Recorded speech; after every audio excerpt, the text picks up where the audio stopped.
The following is a recording from Big Sound's conference program. We hope you enjoy listening to a discussion for a collaborative future. Big Sound is the largest music industry gathering in Australia and the Southern Hemisphere, held annually in September in Fortitude Valley, Muggagen, Brisbane. On behalf of Big Sound and our partners, we respectfully acknowledge the traditional owners of the Yagara and Turrbal peoples. Their rich culture and history have shaped this place for countless generations. We honour elders past and present, extend our respect to all Aboriginal and Torres Strait Islander peoples listening today. Let us walk together in harmony and respect. Look at all you people, bright-eyed and bushy-tailed. I think everyone, just put your right hand up, just a little bit up, and pat yourselves on the back for being here at such an un-rock and roll time. Very well done. Before I kick off into this session, I went through some notes, as journalists do, and I thought this was quite an interesting piece of a speech delivered by someone who we all know very well. He speaks about we have to force our governments to act, we have to persuade them to act, we have to demand that they act, we have to make them act. He says, we can't allow them in any country to continue business as usual because business as usual will simply be the situation getting perilously worse. Governments have got plenty of things that they can do when they act. I know it sounds ridiculously simple, but it is simple. And that was Peter Garrett speaking at Kiama Music Festival in 2023. And he was talking at that point about pollution and the carbon tax. But I think it also applies to music. I think it really can. With that, let's jump into our panel. I would love to introduce Millie Milgate, Dave Sleswick, Helen Glengarry, and the Honourable John Graham. I would also like to say thank you that with everyone being here at such an early hour, let's be engaging in this. This isn't just a talking shop. This isn't just us speaking. Everyone on this panel is keen to take questions. And we have a rotating mic here. So if you have a question to ask, get your hand up and we'll get you an answer. How does that sound? Good. So Dave, I will start with you, sir. You are the only person on this panel who is in the commercial sector and you work in venues. It's a tough time for grassroots venues and mid-sized venues. How tough is it? And can you tell us a little bit about how you've worked with government in any sense? For sure. It's weird saying I work in the commercial sector.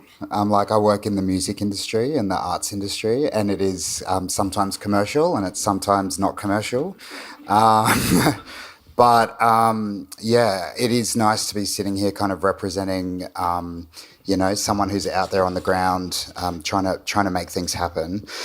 It is very challenging to do what we're doing at the moment.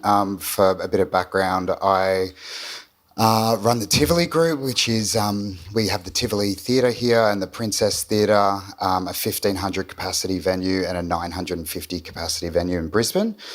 And we run those venues completely independently from any ongoing organisational funding. So the risk and the stress that we feel day in, day out to keep those businesses afloat is pretty surmountable. There's a lot on our backs all the time. And to be honest, when we first entered into the venue game, I was pretty adamant about not being one of those organisations that had to rely on government funding to exist. We wanted to exist independently. We wanted to have our own brand, our own creative spirit. And it really wasn't until COVID hit, the dreaded COVID that smashed everything up, where we're like, we just actually cannot do this on our own. There's no way we're going to make it through this unless we reach out and start engaging with government and with the funding that was available to support. So do you also engage with trade associations? You have a number of them for the live venue sector. Are they an important part of of your assistance, your support network? The support we've had since COVID has ranged. It's been local government council, it's been state government through the arts body, it's been federal government through Revive Live and Live Music Australia, it's been through Tourism and Events Queensland. We've had funding through BETA as well, just to support projects and creative ventures along the way to help keep us afloat. And all of those funding sources kind of have different agendas behind them. Some of it has been, hey, we just want to support you to keep doing what you're doing because you bring value to the community, and others want some reciprocal benefits from that funding. So, yeah, that's kind of where we've received most of our money from. And the issues facing venues are many. We're not just talking about bums on seats and people through the gate, but there's costs exploding everywhere, including the cost of insurance. So we could spend the entire session just talking about the issues that you're facing. It would make sense if we just walk through the panel briefly. Millie, if you just tell us a little bit about what you do. Hi everyone, I'm Millie Milgate and I'm the Director of Music Australia. We were set up as part of the National Cultural Policy. So when the Prime Minister and the Arts Minister made the announcement on the 30th of January 2022, 23, it was announced that there would be some changes to Creative Australia, and it also included the introduction of Music Australia, Writing Australia, Creative Workplaces, and a full revisit of Nation's First Board. So our role, I think of us a little bit as a little bit of a startup in a bigger organisation, but we've ultimately been charged with investing in the contemporary music. So that was an area the previous Australia Council certainly funded music, and there were contemporary projects that got through, but to have an absolutely dedicated focus on contemporary music is why we exist. And before that, you were at Sounds Australia, and so your career has really been about building Australian organisations with the word Australia in it. Yeah, this is true. This is true. But helping artists, Australian artists, cross borders. Yeah, I mean, look, the importance of Sounds Australia when it was established in 2009 was important then, and the need for export, I think it was sort of where things were really starting to take effect, and we were starting to see Australian artists head overseas in a way they hadn't previously, predominantly because of the way music was being distributed and the way I think different territories were starting to consume. But certainly in those last 14 years, the value of export and the need for export is paramount. Like, Australian artists literally cannot start a career any longer without export as part of what they're doing. We just don't have the market here. We don't have the size. We don't have the population, and the change in way music is being consumed and purchased and the revenue structures don't allow for that in a market of the size of Australia. So I think to see the growth of export, to see so many incredibly talented artists, and I have to say behind all of those artists are phenomenal teams, really looking at the Australian management community and what they've been able to do in export and the learnings that they share amongst themselves. I think it's been a real tribute to the way Australian music has exported, and the independent labels. And I think even the major labels, the way they're working to, from the very outset now, I think every strategy and every plan has an export path. So I think just to see that development as Sounds Australia and the team and what they're doing now, even in the 2 years, or not even 2 years, I've been at Music Australia, I think it's 21 months, it's different, it's changing, it's fast, but it is absolutely crucial. Michael Chugg knows a thing or two, and he always says you're the most important person in the music industry. Well, Michael says a lot of things. Always with a very gruff voice. He usually swears, yes. But that's very nice to hear. Yes. I don't believe him, but yes. And I'll just stay with you for a moment, Millie, but the export potential is enormous, and I want this to be a really positive session, but Dan Rosen was speaking the other day. He drew the parallel between, as we often should, our great musicians with our great athletes, and he pointed out that Australia in the Paris Olympic Games came fourth on the medal table, just missed the podium. We should be, as a music industry, not just dreaming, but put into action this idea that we can be podium finishers on an export scale with music. We could be top 4 or 5, and we should be. I don't think it's could. We are. Like, there's absolutely artists that are at that level. The sport analogy is a really easy one to slide into, and I think it's a really valid measure. However, there are a lot of differences, and I think one of the things that we need to look at is the supply and the amount of Australian artists that are out there. So, I think with sport, and I'm just going to go there with this analogy, but I think the difference where you've got a whole lot of kids starting out and playing weekend netball or soccer, they're getting graded and they're getting put into teams, and there's a pathway. And for the Australian Institute of Sport, as athletes move up and they spend more time and they join the regional team, they join the state team, you can invest accordingly. So people sort of know where they're at. And I think that does allow for a lot more strategic investment. We've just got artists coming out in their bedroom, writing a track, uploading it, and they're exporting. So it is just so vast. And in terms of how you then invest in who and what, it's just a really different proposition. So I think there's a lot to be learnt from sport. I think the 2030 sport strategy, if anyone loves a good strategy, is one of the clearest, most concise and really awesome documents I've ever read. But I think it's still quite different. So, yeah, I think it's important, but I also feel like we can do this on our own. We have the athletes, for want of a better word, and we have more and more investment into them. So, yeah. I don't want to get too caught up on that. Oh, I could. When we use the analogy, the gold medalists, we might use stadiums or number one on charts. Yeah. We have quite a few Australian stadium acts right now. Dom Dolla is playing stadiums in Australia. Rufus Du Sol. We also have AC/DC, a veteran Australian act. Sia has played stadiums. We want to see more of that. Speaking of stadiums, Helen, you've worked in venues in Christchurch, and you made the move to the sunny Gold Coast some years ago. What do you do? So, I'll make sure I've got this on. Helen, I have the luxury of working in the Gold Coast, which is wonderful, from Wellington. But I'm music lead for Invest Gold Coast, which is a council-controlled entity, very similar to Millie. It's a start-up. But my role came out of an amazing music action plan that the city launched in 2019, which is an interesting year to trying to be investing in music.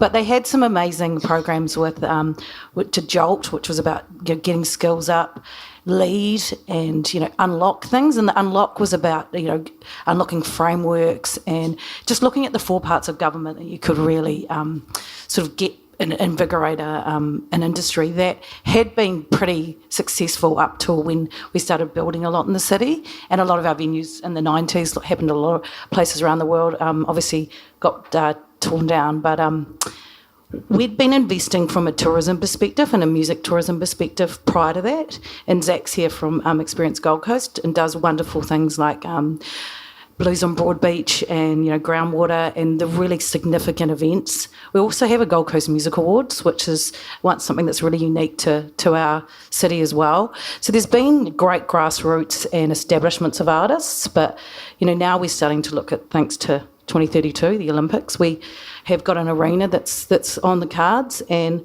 that's going to be a PPP. So it's really if I go back to my role, came out of the fact that it became apparent that someone hadn't worked in the music industry, and they needed someone within government to be that person to help explain what commercial, especially live, as we know, that's a huge part of the economy, and understanding the commercial imperatives that a promoter needs to actually put something on, and that an artist needs, and what an audience needs, is sometimes government's not the best at actually helping that.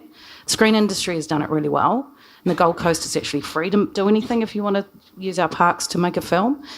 But that's not the case for music. So we're sort of, thanks to our mayor and our CEO, they're really wanting to invest in those 2 sectors. So I'm have a music industry role, and there's a screen advisor. So we're just really trying to, work across all levels, grassroots and commercial, or funded and non-funded is the way I used to call it, because that's the pathway. And back to your conversation about sport, I've been really thinking about that. And sport's about competition, but music's about community. and there's not one winner. And government understands competition because that's how you lead and that's how you win. But our industry is about community, and we're all just as important, whether you're someone who's opening those doors out there and you don't do that at the right time, to the person who's on the ticket, to the person that's on the stage. And if those don't work, then, it doesn't happen. So, here you go. Can I ask a question of Helen? Of course you can. What is a PPP? Oh, sorry. That's me in a venue world. PPPs, instead of... In New Zealand and Australia, it's really normal for government to build venues, and then we might have somebody else run them. In other parts of the world, it's a public-private partnership. Nice. Okay. So it's design... I'm going to get this wrong now. That's why you know what that is. Design, build, operate, give back is sort of, I think, what it is. So that process actually went out for expression of interest last week. We're closing that on Australian Music T-shirt Day and the Gold Coast Music Awards Day. I don't think anyone in that team knew that they were doing it on that day. But, that's going to be a bit of a game changer, because it's a government and whoever that person is, who's the other person. Gold Coast got two bites of the cherry. Of course, you had the Commonwealth Games, and it was 2018, which brought with it infrastructure. The trams were put in and connected Brisbane with the Gold Coast train line that connected the entire trip. So, yes, we can continue that analogy of athletes and music. We should work together more closely. Honourable John Graham, welcome. It's nice to see you. So tell us a little bit about your work, and I'm very curious to know about the mess that you had to clean up from the previous government.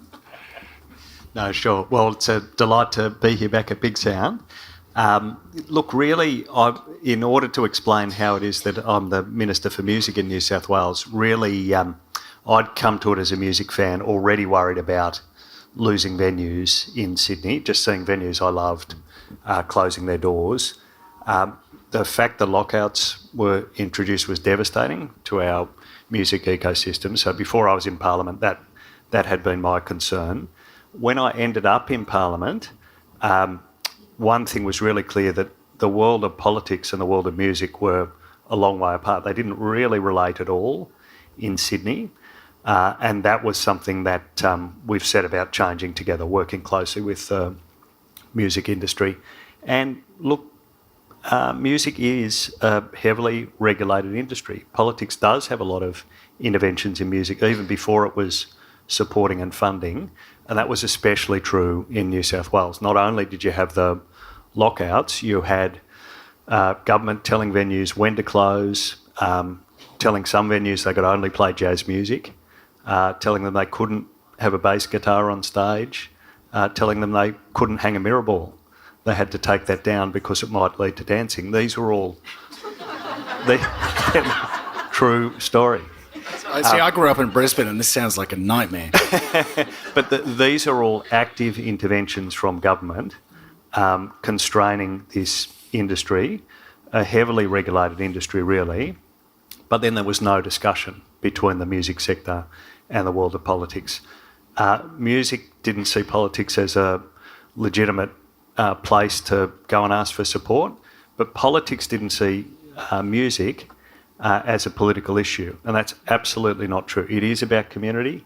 It is something that's incredibly valuable to people, and for that reason, it's something that politics should support. So there's certainly a mess to clean up, but working together, we've got a long way to sorting some of those issues out. There's still some big pressures, though, on the sector, on our venues, on our festivals, on our artists. Yeah, there was also that very unusual licensing regime, I think we called it, for festivals. So live music was being attacked at all fronts during the previous leadership. The festivals were having onerous licensing rules applied to them. So you're still, as a matter of fact, unwinding some of that red tape?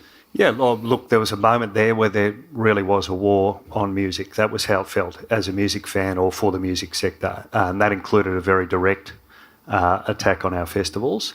So we've been unwinding that. And the good news is that early progress is strong. We've now got 3 times as many venues with music on their stages. We've halved the number of festivals that are subject to that heavy regulation, and we're supporting the festivals directly to keep them viable. We're funding artists to tour and record, just to try and give them some more support. We're trying to intervene right across the ecosystem because you have to do all those things in this complex ecosystem if you want to support grassroots music. And from a state government point of view, that's really our obligation, is to make sure the grassroots music scene is going well. There's a whole lot of other export questions that tend to be more federal, but we really see our role as backing in the grassroots music scene. Michael's rule. You were the first state to implement that. We should talk a little bit about that. So the rule takes its name from Michael McMartin, who was the late manager of Hoodoo Gurus. Love the Gurus. He proposed something which had been quietly done for many years and sometimes just fell off the touring landscape, and that is to have always an Australian artist opening for a major international tour, and to have that Australian artist on all of the promotional material. You've incentivised that in New South Wales. That's part of the landscape now. Can you explain a little bit about how you've done that? Yeah, that was the culture. If you came on an international tour, you'd have a local artist on the stage before you. They were the rules, and then the rules changed, but the culture stayed the same. Then we started to lose that. We started to lose that local support act, and we want it back. The way we've done that is to offer an incentive, a significant incentive. If you play our arenas, our state venues, we'll give you $20,000 off the cost of the arena hire if you put a local artist on the stage. So that's a gentle encouragement, but it's also a strong signal, and we'll be quite vocal about this over time. It's not welcome to turn up and internationally tour if you're not also going to give something back to the local industry. That's actually really important. That's the state government's expectation. We really want to welcome these international artists, but we also want to support the local ecosystem, and we can do both. We're prepared to incentivise both, but we expect it to happen. It's a shame we don't have anyone from the Liberal National Party on this, because the next question I'll ask you will be about there is a new New South Wales Music Prize. I think it's the most lucrative prize in contemporary music in Australia. Grand prize, $80,000, is that right? Yep. When you look at the flip side and what happened at the Queensland Music Awards in the room next door earlier this year, the result of which had the Lord Mayor, Liberal National Party member, call organisers extremists, hijacked by extremists, and they pulled money from the awards. So you're actually investing in celebrating great artists in contemporary music. Yeah, look, I think it's if you're a music fan in New South Wales, often you would know who an Australian artist is, but you wouldn't know who a New South Wales music act is. Often you just wouldn't be aware. And when I've been to other states, including, I think the way Queensland has historically celebrated its Queensland musicians is really valuable. And it's about supporting local music. It's about really having acts that you know have had the same experience growing up in the city, know the same venues, are part of the same community. We should celebrate that. It's not the most important thing, it's not the only thing, but there should be a moment once a year where we really celebrate the local musicians who are part of the music scene that we're all part of in our place. And this is an intervention designed to support that. And I hope that it'll be one moment where New South Wales fans start to really realise the incredible music that's right around them. Well, it feels like Brisbane went slightly backwards with that. Melly, how do we go about drumming up interest in having a Minister for Music in states around Australia? Well, I think if the world had more Minister Grahams, I think it'd be a really good thing. That's really up to each individual state. So, Music Australia is certainly part of the federal government, but we don't get involved with what's happening at a state level like that. So I think each state operates uniquely to where and how it is. So I think, you had the Music Development Office in South Australia was the first to come through with a really dedicated contemporary music arm. Victoria has the VMDO outside, so there's different ways they're investing. I think when you look at what's happening really recently in WA and the incredible work that WAM's been doing, over the last 18 months has been fantastic. So I don't think it can be a one-size-fits-all at the same time, as much as that would be amazing to have everyone in lockstep. You've got different election cycles, you've got different, focuses in each of the different states and territories. So I think if there were, industry bodies and artists individually advocating for the role of a music minister, all for it. But yeah, I don't know that there's anyone kind of, if you do this, this would happen. I think you got an incredible example. I'm sure there's probably governments that are considering it, but yeah, I wouldn't know much more than that. So there's an argument to be made. These conferences are very handy at exploring where the problems lie. And the Labor government appears to be very receptive to the music industry and its issues. But we still have issues. The issues haven't gone away. Every year there are new issues and the issues are expanding. Is government doing enough, or is the artist and industry community not doing enough to be heard and seen by government? Well, I'm going to speak as the government, and I feel like in the time that we've been there, we're doing everything that's possible. I think we're listening a lot, and I think John touched on, you've got the Music Prize, you've got what's happening in live. We have an incredibly interconnected fabric and ecosystem, and every time we're in a conversation with someone from live or from recorded or from publishing or as an artist, their world is really where they're operating and what they know. So the issues that are happening for them is the most important at that time. And I think we really appreciate how that works. I think the role of Music Australia and Sounds New South Wales and other bodies is to try and look at it in its entirety all the time. So whilst there's absolute need to look at grassroots, we want to look at regional and remote development. There's some initiatives we've done there in terms of funding the regional and remote conference that now rotates with the states. It's about putting in place an AIM network project coordinator. We're going to scale Music New South Wales regional touring network. So that's sort of more at that live level and at a market level. I think there's importance to look at what's happening in the recording landscape. None of these work in isolation, none of it. And I think really for us, knowing and understanding that artists are at the centre at every part of this, you can't do one and not the other.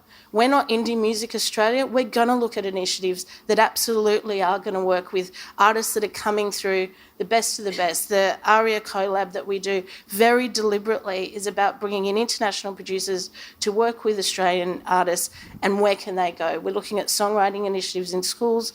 Research is an absolute key to understand where we are as an industry. We've never had that before.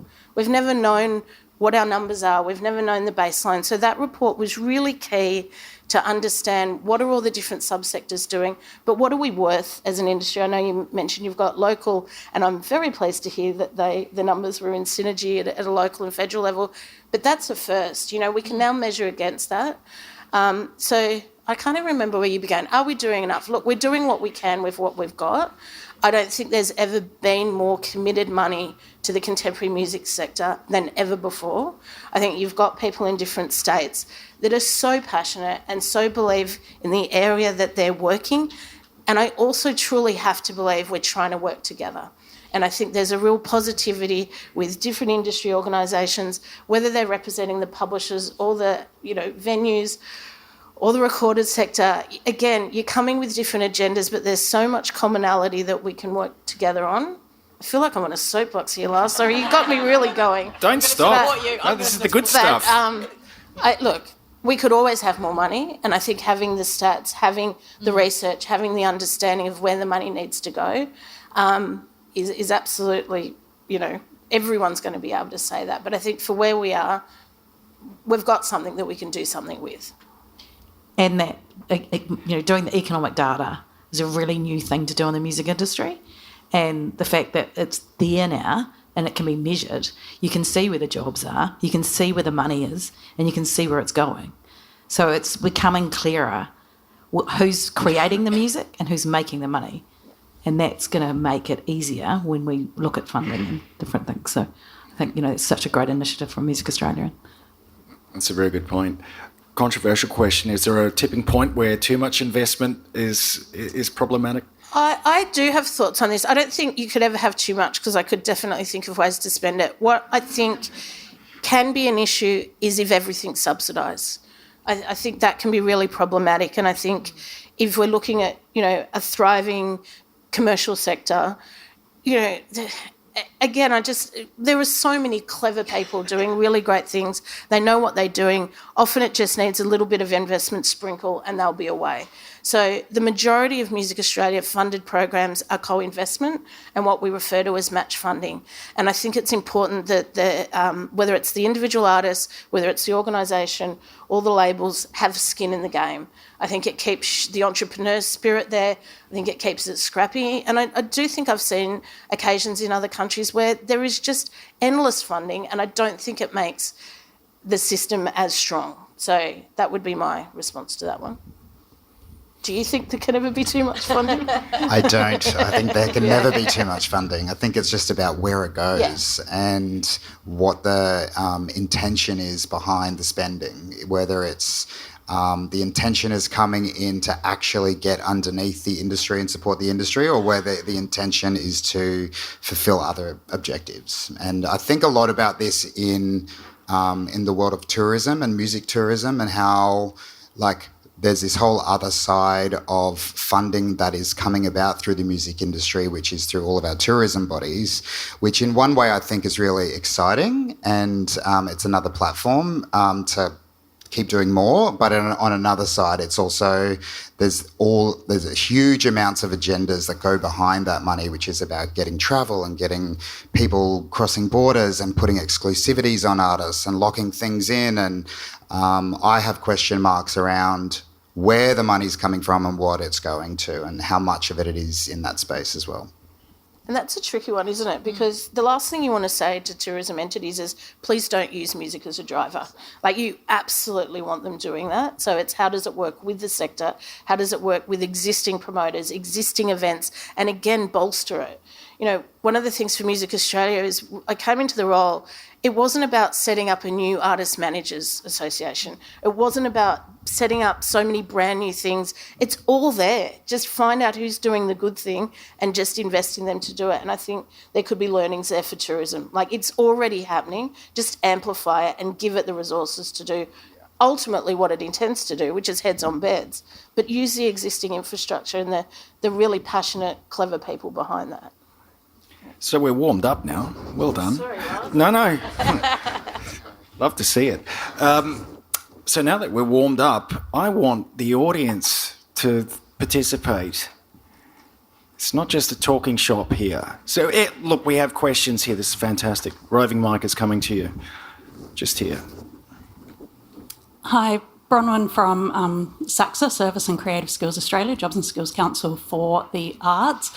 While we're talking funding and going back to the sporting analogy, Millie, you mentioned sports have this incredible group of young kids being out on the weekends, engaging, identified, and funding, talking about where that goes. We're seeing a diminishing of music programs across all levels of education, particularly in regional and rural areas.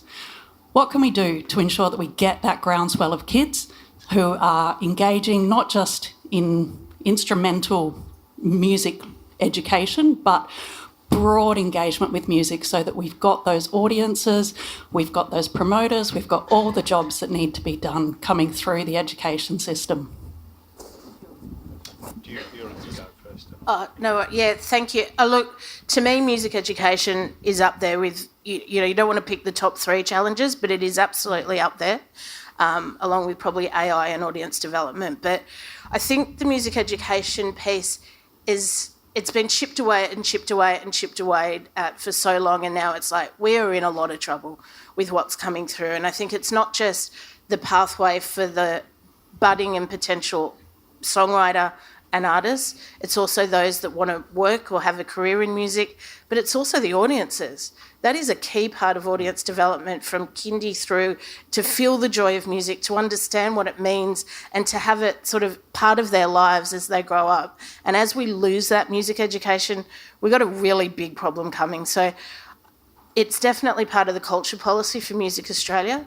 Our funding has been staggered, so it was always one that we were going to need to start to look at in the later years of our 4-year commitment. And I think given the way the curriculum works, we really do need to work with all the jurisdictions to look at it. But it's something that's absolutely on the agenda for us. People might be familiar with this research, which is the baseline. For the next edition, we're looking at mapping education within it. It was a gap this year, which we knew deliberately we had to spend some time on. So I'm not giving you a solution right now. I think there's some really great people, again, already have spent so many years looking at it. There's different initiatives like Amplify, like the Song Room. I think what Dr. Anita Collins is doing and through the Albert Foundation is some incredible research. So all the statistics are there. It's all leading to what needs to happen, but we need to spend a really dedicated amount of time and investment fixing it. And I agree with all of that. The way we're thinking about music education is it will not be the first thing to move. It's not the lever that's easiest to pull, but it's one of the ones that makes the biggest difference over the long time. So we're really setting a 10-year goal for music education in New South Wales. It will be transformative for audiences, for providing work for musicians in the education system, but it's also quite hard to move the education authorities. They're under so much pressure to do so many things, so it won't be quick, but it's hugely important. More questions, great. Can we get some mics down here, please? Oh, you've already sorted it. Oh, Thanks, thank you. great. Look, my question is actually a bit of an extension on that one. So I'm Alicia from Studio 188 in Ipswich, small live music venue. There's some really worrying stats that have come out in the Path report that was just released yesterday about young audiences. It's kind of touching on that sport thing again, but New South Wales, correct me if I'm wrong, they offer vouchers for kids to pay for term sports. What I would love to see is why can't we do that for our young audiences, being able to go out to see live music, just because that is such a huge barrier I think the financially. Greens pitched that, didn't they, in the election? The Greens pitched an idea like that. I think it's an amazing idea. I think there's a much bigger question at play around what we're placing value on in our overall society. Like, what are we as a country going, oh, these are our values and this is what is important to us. And sport and health and activity is all very, very important. And I think young people being engaged in that is amazing. But it's just this overall essence of creativity and artistic culture and community and subcultures and underground cultures, and I think there's a value that I feel overall that needs improvement. And there's two ways that can work, I think, and one is top down and one is bottom up. And I'm a big I question a lot around the nature of the music industry have been wrapped up into the vision of nighttime culture and drinking and partying versus music as an art form, songwriting as an art form. And we go, how are we engaging our young people in a nighttime culture that's heavily legislated, heavily restricted? Like, I would love to swing open our doors as much as humanly possible to under 18s to come and see gigs. We serve beer at our venues. That's how we survive. And I think there's a murkiness in where legislation has come from and the fear of our industry that has had ripple effects. And unfortunately, the business model of lots of spaces where live music can be consumed needs to be supplemented through the purchase of booze. And there's just lots of question marks around how we engage that, because if we as venues were to go, we're just going to do under 18 gigs all the time, you'd see us for another 3 months and then we'd be shutting our doors. There's also evidence that over 18s, Gen Z, are drinking less than previous generations. Yeah, and like the shows that we do and the way that we try to engage young people, like we very rarely see an issue. Like there are very rarely issues with having young people engage in our spaces. There's a lot more respect happening. There's a shift in the culture of alcohol consumption. And I think there's a way that we can, I don't know, release the stranglehold on that a little bit. I'm personally am very keen to see ways that we can engage more young people in the live music experience, both through festivals but in venue and more often, even if it's like with school-based activity live music events. Like we would love to be able to have gigs at our venues where schools would be able to come and pay for a show of a live music act, and you know, just the way that theatre does their schools touring program. Like why can't we have gig touring programs? But we don't go to schools, they come to us. They come and engage with our venues. We're building new audiences. I don't know, I just think we need to think a bit more holistically about it.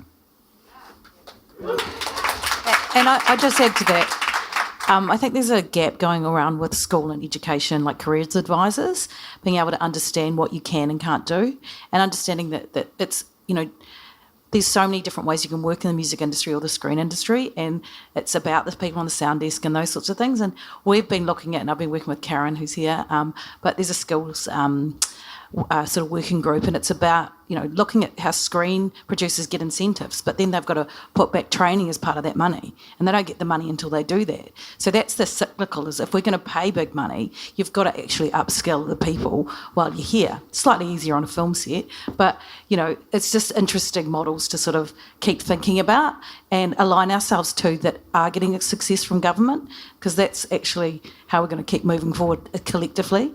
I would absolutely want to shout out the Bush here and the work that Kate and the team are doing, certainly in terms of scaling, you know, what's been, I don't know, how old are they, 35 maybe? 40, good God.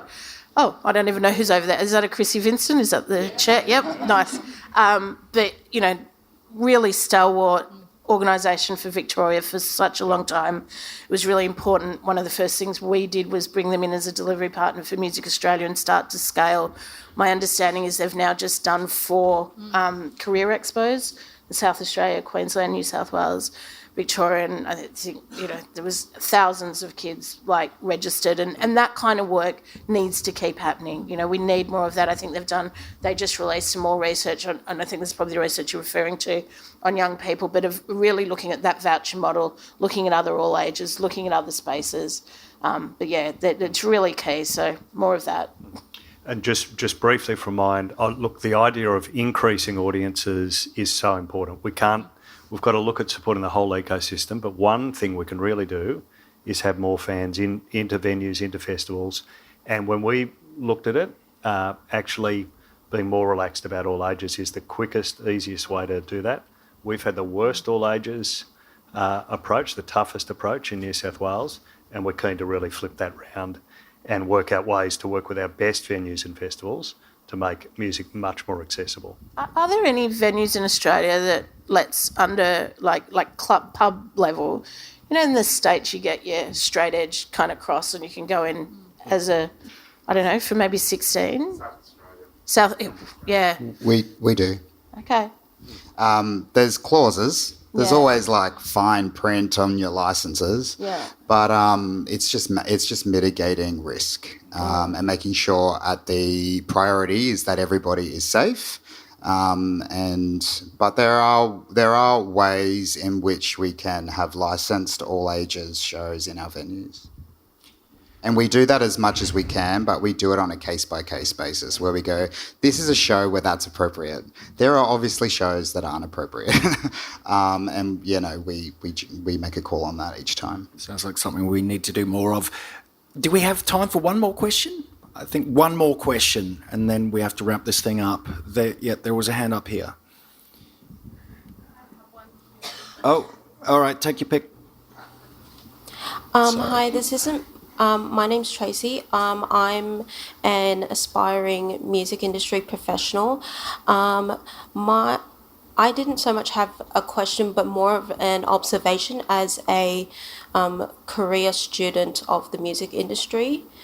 I think it is very important that music education be very practical, from learning an instrument, learning about the industry when you're young, but then as you get older, in high school, it's about learning about the different roles within the music industry, and then getting into university, it's about having practical tertiary education courses like the ones that I undertook here in Queensland, and teaching people the skills to work in the industry, whether that's in production or business or performance. I think, and then in terms of underage gigs, I think even just having like a mini festival where people that are underage can go around and see gigs within local venues is very important as well. That's just my observation. Very good observations. You're absolutely right. Look, I've been given the wind-up, unfortunately, and I have 3 sheets of questions I could have asked. Thank you so much, panellists. Please give them warm thanks. Thanks for listening to this Big Sound session recording. Big Sound is where artists, industry and innovators connect, collaborate and create the future of music. To learn more, visit bigsound.org.au. See you at Big Sound 2026, celebrating 25 years of Big Sound.